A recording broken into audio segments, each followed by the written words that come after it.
بسم اللہ الرحمن الرحیم۔ السلام علیکم۔ اس ویڈیو کو آخر تک دیکھیں اور اپنے بھائی بہنوں کے ساتھ لازمی شیئر کریں تاکہ سب اس فیض سے مستفید ہوں، اور چینل کو سبسکرائب کرنا نہ بھولیں۔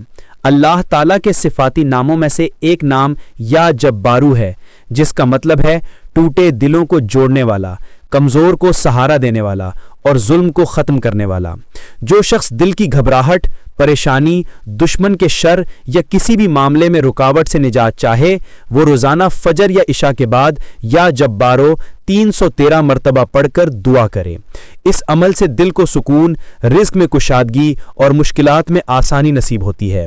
دعا: اے اللہ، اے جبارو، میری کمزوریوں پر رحم فرما، میرے ٹوٹے دل کو جوڑ دے، میرے گناہوں کو معاف کر دے اور مجھے دین و دنیا کی بھلائیاں عطا فرما۔ یا جبارو، میرے رزق میں برکت دے، میرے دشمنوں کے شر سے مجھے محفوظ فرما، میری بیماریوں کو شفا میں بدل دے، میرے دکھ کو سکھ میں بدل دے اور ہر مشکل میں آسانی عطا فرما۔ اے اللہ، اپنی قدرت اور رحمت سے میری دعائیں قبول فرما۔ آمین۔